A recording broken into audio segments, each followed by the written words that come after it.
Alright, hello ladies and gentlemen, welcome back to the channel. Today we're going to be talking about beams and the concepts of shear and bending moment diagrams. Shear is typically referred to as V for some reason. If you know the reason why, please put it down in the comment section. I'd love to learn it. So far I have no clue why. So we're doing VFDs and BMDs. Anytime we talk about shear, we're typically referring to forces that are running in parallel to the face of member. So if we're thinking in terms of a two-dimensional member, we have forces that are getting applied parallel, and they are typically counteracting each other in the vertical and horizontal directions. And bending moments are rotational forces that are being applied on these two-dimensional members. So let's talk about the standard procedure for doing VFDs and BMDs. And so we're doing standard procedure. So anytime we have a beam, let's say a simply supported beam that has some sort of load applied on it, the first thing we like to do is to draw out the free body diagram. And that includes putting down all the vertical forces, all the external forces that are being applied. In this case, it's all these P's and P divided by 2's. It could be anything. And the next thing we do is to draw the shear force diagram.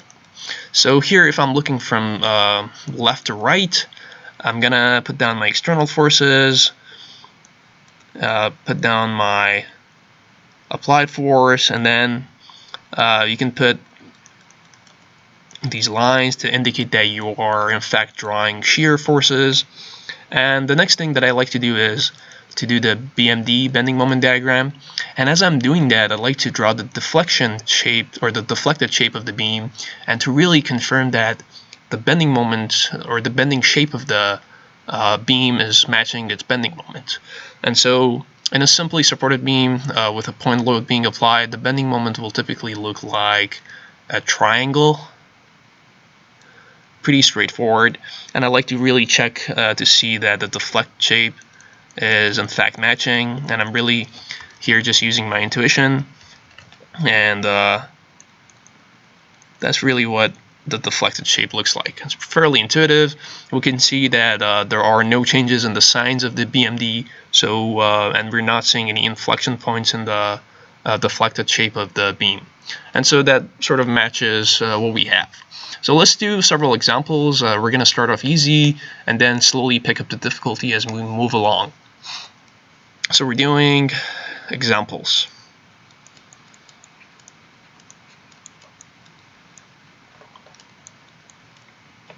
And I'll use this straight line function on this app as much as I can because it's much easier to draw straight lines. And so we're given this beam that has a fixed end. It's got a hinge in the middle right there, and there is a support here. And it's got this 200 Newton meter externally applied moment and this 800 Newton externally applied point load. And we've got points A, B, and C. And these lengths are 4 meters, 4 meter, and 4 meter. First thing I like to do anytime I have a hinge is to separate my structure at the location of the hinge. And that is exactly what I'm going to do. I'm going to draw my FPDs with the beam detached at the location of the hinge. So what I have now is my hinge, and this is B minus, B plus. So we're looking on the left and the right side of the hinge, and we have this rocker here with its externally applied moment, 200 Newton meters. And so if I'm looking at this externally applied moment, I can easily calculate what the vertical reactions are. Moment has to be 0 at the hinge, and this length is 4 meters. Therefore, this force has to be going up by 50 newtons. If this one's going up, this one must be going down by 50 newtons. And if this one's going down, this one must be going up by 50 newtons. It's pretty straightforward. We're just tracing how the load is moving. This is kind of the load path. And so there is this 800 newtons here that's being applied. And so 800 going down, 50 going up. There's going to be a resultant of 750 that needs to go up. Lastly, we use the 800 and the 50 to calculate the moment at the left side. So we're thinking about MA, and MA is really going to be, MA is equal to 800 4 meters minus 50 times 8. That's it. And that's supposed to give us 2800 Newton meter. And so once we've done that, then we want to think about the shear force and bending moment diagrams. And again, I'm going to use the straight line function. It's much easier to work with it. Here it is. Let's copy and paste this because we're intending on drawing two diagrams. And so what I have to begin with is a value of 750 going up. This is 750. There are no forces applied between the first reaction and the first applied load, so I'm going to go flat. And then I'll go down to a value of 50 because I'm going from 750 minus 800. And then I'll go flat again because there are no other forces being applied. And so I have, you can close the loop. That's it. And then you can draw any kind of patterns on your diagram. And we call this VFD, and the units in this case are newtons. Fairly straightforward. We're only dealing with point loads, so all these lines are flat. The next thing we have is the bending moment diagram, and that's what we're going to draw. BMD, and the units for which are going to be Newton meter. And so if I'm thinking in terms of drawing my bending moment on the compression side of the flange, and I'll elaborate on what I'm doing in a second, I have to go down to a value of 2800. This is what we found out earlier. And then from 2800, we go up to 200, and this 200 is basically 2800 minus 750 times 4.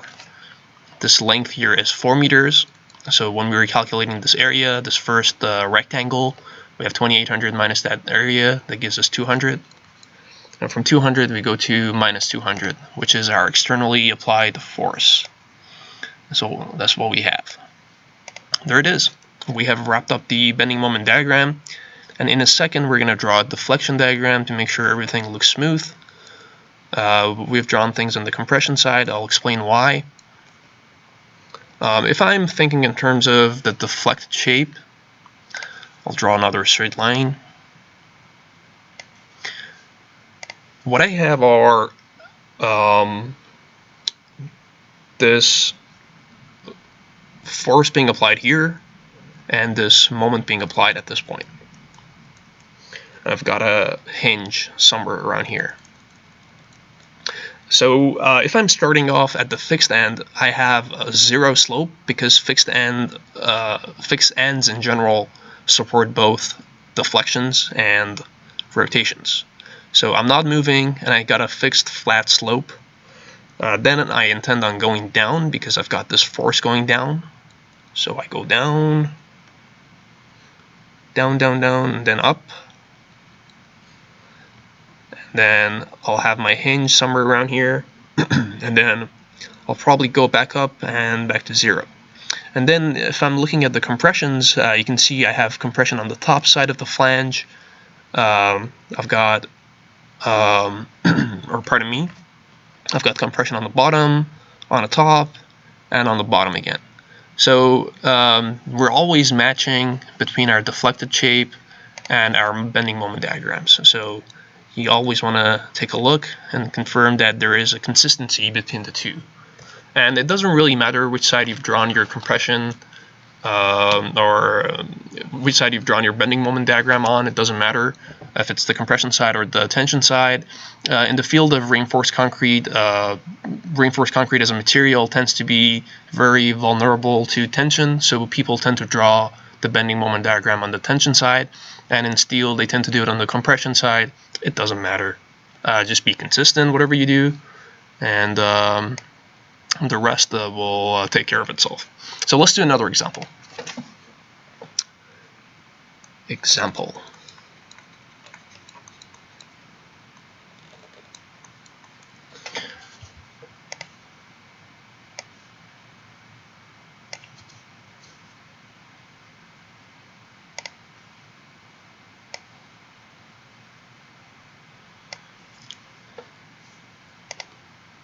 Okay, so with this example, we've got pin support on the far right, and we've got this distributed load.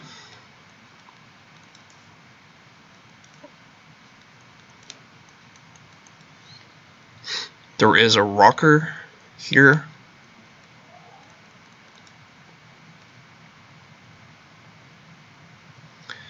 And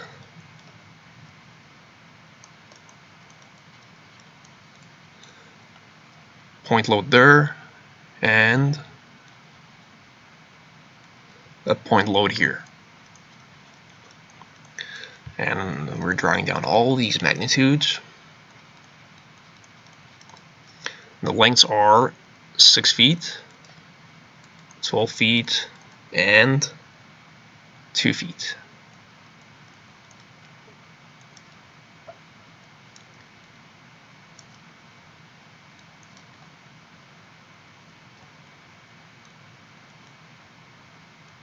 Okay, so that's what we have.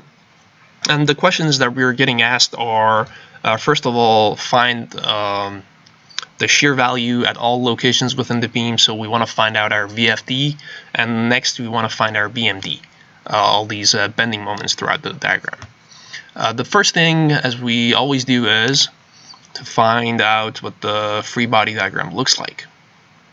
And that really entails solving all these reaction values and using the locations of zero moment to find what the vertical support reactions are. So starting with this externally applied load of 2,500 pounds, we get a reaction value of 4,500. We've got this distributed load.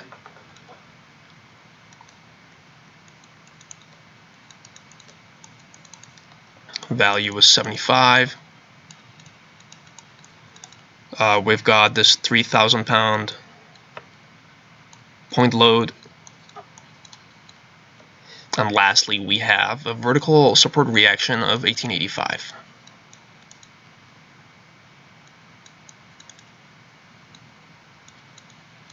Okay, this is really our FPD. We'll want to write that down as well. And next up, we have our shear force diagram.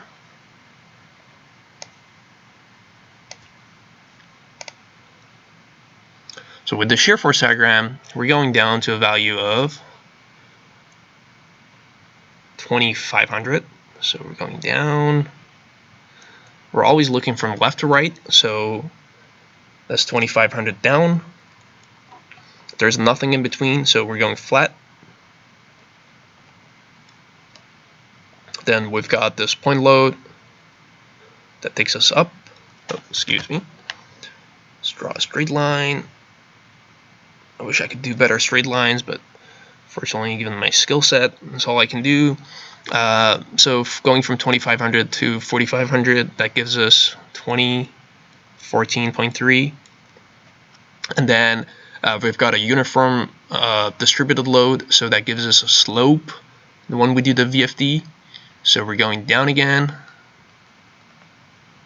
That's a flat slope. It will have a value of 75, and this value here is 1114.3. What I've done is taken the value 2014.3 excuse me, minus 75 times 12, and that's 1114. So we're going down again by 3,000 pounds.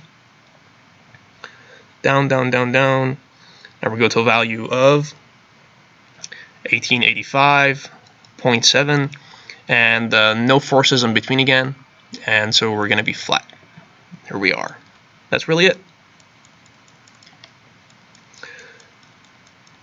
Put these lines to indicate that we have a VFD. That's it. Last thing we're going to look at is bending moment diagram.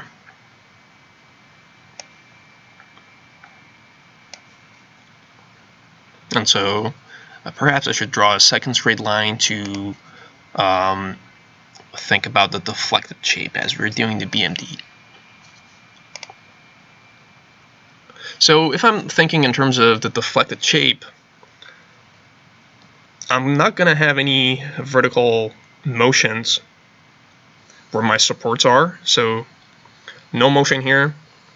There's going to be rotation, but no deflection, and no deflection here. And so if I have a point load being applied at the very far left, I'm probably going to be going downwards, somewhat like that. And then I'll probably go upwards, and then there's the uniform load that's slowly pushing me down, dragging me down. There's going to be that big point load here.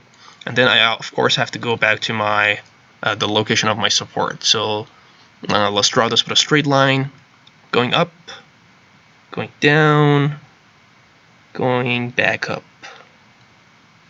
And this is a pin support. So with a fixed support, you typically want to go first flat, then you want to follow the slope, follow the trajectory of the load. But with a roller support, or excuse me, with a pin support, you directly go down because you have no moment resistance, you have no rotational resistance. And this is really our deflection or delta diagram. And now we look at the bending moment diagram. We start off with 0 because we know that's where bending moment is 0 at the free end. We go up to a value of, we went up too much. We go to a value of 15 up here. That's really written in kilopounds, feet, k-feet, and then we are going to have parabolic trajectories because we're integrating a linear slope, so the integration is going to be quadratic. So let's see if I can do a nice quadratic line. It's going to look somewhat like that. There it is. And this value down here will be minus 3.78. And what I've really done is taken the value of 15, which I obtained by finding this area here, 2,500 times 6 feet. And then I'm doing 15 minus the area of this trapezoid. And that'll give me minus 3.78. And then I'm going up back to 0 because at the pin support, I'm not going to have any moments. Going back to 0. That's a straight line again. And so this time, if I'm looking at my deflected shape and I'm looking at my BMD, I can surely tell that I've drawn things on the tension side. So this is tension, still got tension, and then tension goes to the bottom.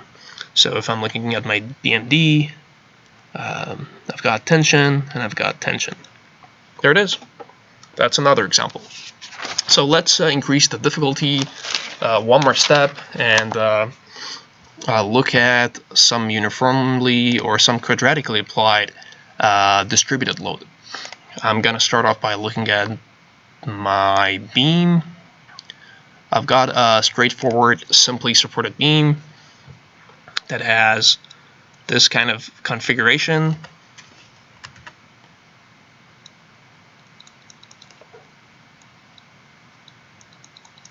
And then, this is the interesting part, we've got a quadratically applied distributed load.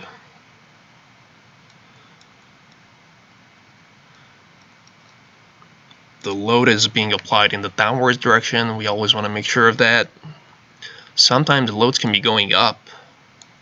So the value at this very tip is 6x squared. That's what we have. And the question being asked is, find the value of x being measured from A,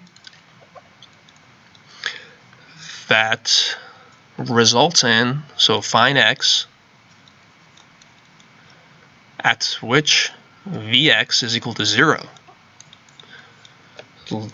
So Vx equaling to 0 indicates that the shear force at location x is equal to 0. And this also happens to be the location of mx, maximum moment. So these are the questions we're getting asked. And this is kind of a typical midterm or final exam question. So it's pretty good to have a nice comprehension of such concepts. And this length here is 10 feet. Okay, so what we have is, to begin with, is let's find out what this resultant force is, because I'm interested in finding my support reactions. So I have P is equal to, let's integrate this whole area. 10, 0, 6x squared dx. And that'll give us 2x cubed over 10 to 0, and that'll give us 2,000 pounds. Okay, and if we took the moment at about either of the two supports, we should get the following two support reactions.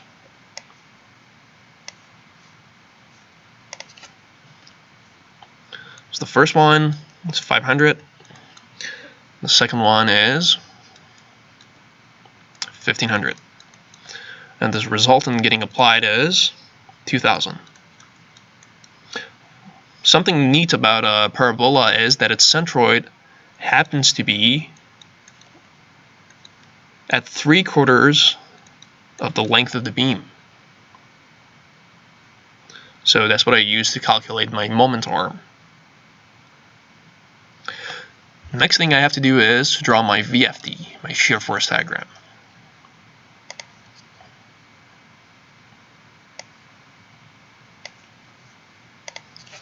And so I have this 500 going up. Because my distributed load is parabolic, the slope of my VFD must be parabolic. My distributed load, whatever its magnitude is, that's going to be the slope of my VFD. Let's keep that in mind. So we're going to have these forces going down, down. There it is.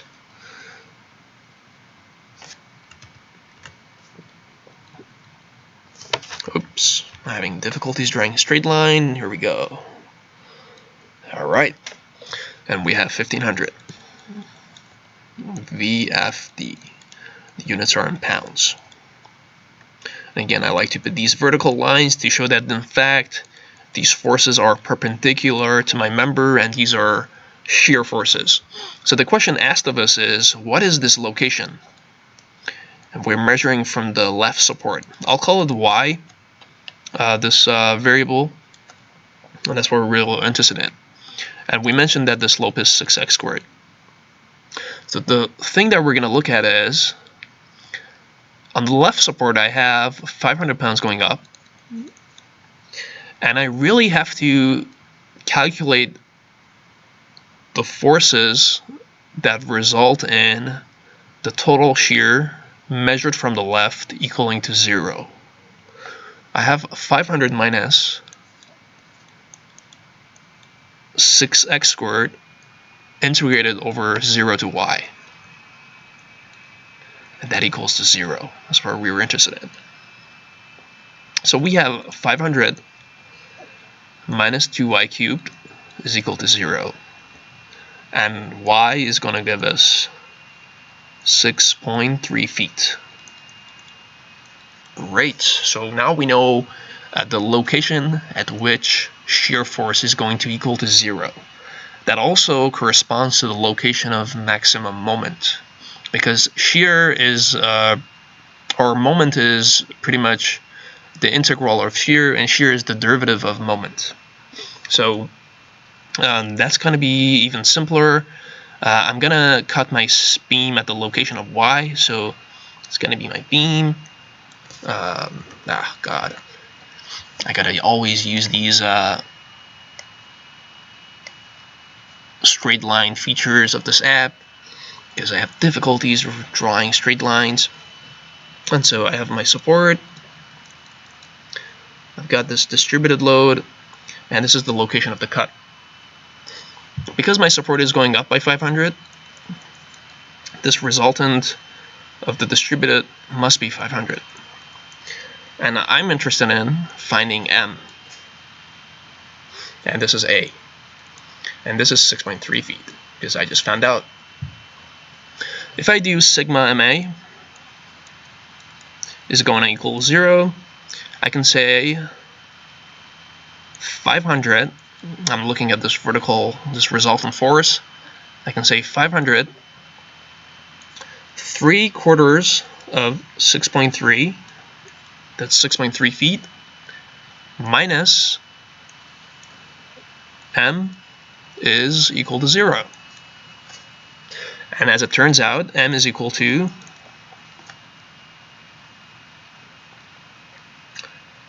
2,363, 2,300 pounds, feet.